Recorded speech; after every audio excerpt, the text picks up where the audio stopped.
Good evening. I'm Stephen Shepherd, and this is Frontline Faith News reporting from the front lines of truth, where faith meets the fight. Tonight, in a bold move that has Christians nationwide both encouraged and energized, President Donald Trump, now serving his second non-consecutive term, has officially reactivated the White House Faith and Opportunity Initiative and launched a new religious liberty task force aimed directly at protecting Christian freedoms in America. It's not just symbolic.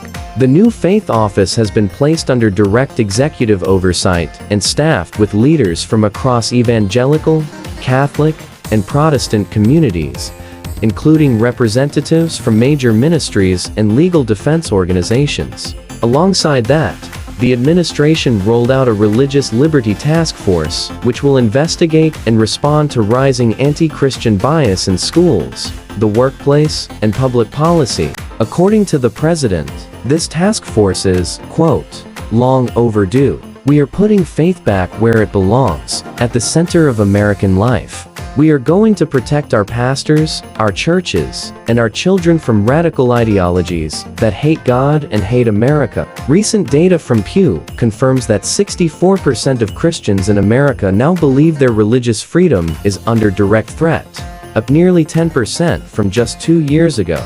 High-profile cases, such as Coach Joe Kennedy's long legal battle for the right to pray on the football field and Jack Phillips' continued courtroom struggles, have become rallying cries for believers across the country. This administration appears ready to act. A directive signed just this week requires all federal agencies to review their policies to ensure they do not penalize or restrict the religious expression of employees or contractors. Now, not everyone is applauding the move. Secular legal groups and progressive commentators have claimed this oversteps the bounds of church and state. The ACLU released a statement saying, quote, "This opens the door to discrimination under the guise of religious liberty. But here's the truth. The Constitution does not erase faith from public life, it protects it.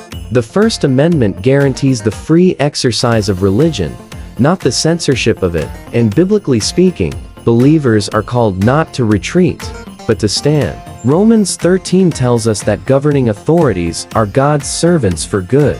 But when laws contradict God's word, Acts 5:29 reminds us, we must obey God rather than men. Whether it's schools teaching gender confusion, corporations punishing Christian speech, or courts redefining morality, the battle lines are clear. And for many, this presidential action is more than politics. It's a signal that faith is no longer unwelcome in the public square. So, where does this leave us as Christians? Encouraged, yes, but also called to stand, speak, serve, and shine. This isn't the time to get comfortable. It's the time to get courageous. Here at Frontline Faith News, we will keep reporting truth, not the world's version, but God's. Thank you for watching. I'm Stephen Shepherd. Stay bold, stay grounded, and keep standing on the Word of God.